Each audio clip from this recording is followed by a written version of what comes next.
Iran ইসরায়েলের সংঘাতের মধ্যেই কানাডার অ্যালবার্টা কানানাস্কিস শহরে অনুষ্ঠিত হওয়া জি7 সম্মেলন পুরোটা শেষ না করেই দেশে ফিরে গেছেন মার্কিন প্রেসিডেন্ট ডোনাল্ড ট্রাম্প। কেন তিনি এমন তড়িঘড়ি করে দেশে ফিরে গেলেন তা নিয়ে সম্মেলনের অন্য নেতাদের মধ্যে গুঞ্জন তৈরি হয়েছে। সেই গুঞ্জনে ঘি ঢাললেন ফরাসি প্রেসিডেন্ট ইমানুয়েল ম্যাখো।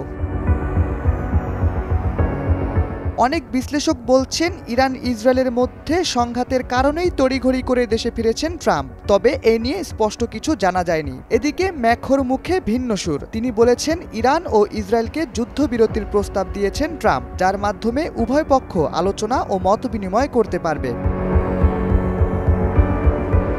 ম্যাখোর মন্তব্যকে উড়িয়ে দিয়েছেন মার্কিন প্রেসিডেন্ট। ট্রুথ সোশ্যালে ট্রাম্প লিখেছেন, আমি কেন ওয়াশিংটন এসেছি সে সম্পর্কে ম্যাখোর কোনো ধারণা নেই। এর সঙ্গে যুদ্ধবিরতির কোনো সম্পর্ক নেই, বরং তার চেয়ে বড় কিছু রয়েছে। ইমানুয়েল সব সময় ভুল বোঝেন।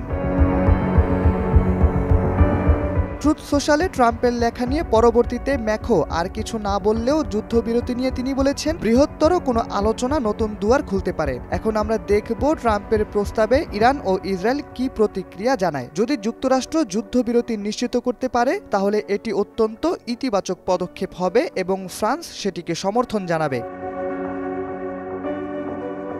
কানাডা, ফ্রান্স, যুক্তরাজ্য, জার্মানি, ইতালি, জাপান ও যুক্তরাষ্ট্র এই 7টি দেশের প্রধানকে নিয়ে সোমবার কানাডার কানানাস্কিসে অনুষ্ঠিত হয় এই সম্মেলন। দেশগুলোর মধ্যে ব্যবসা বাণিজ্য নিয়ে আলোচনার পাশাপাশি ইরান ইসরায়েলের সংঘাত নিয়েও আলোচনা হয়েছে। জোটের অন্যতম সদস্য যুক্তরাষ্ট্রের সরকার প্রধান হিসেবে ডোনাল্ড ট্রাম্প সেই সম্মেলনে উপস্থিত ছিলেন।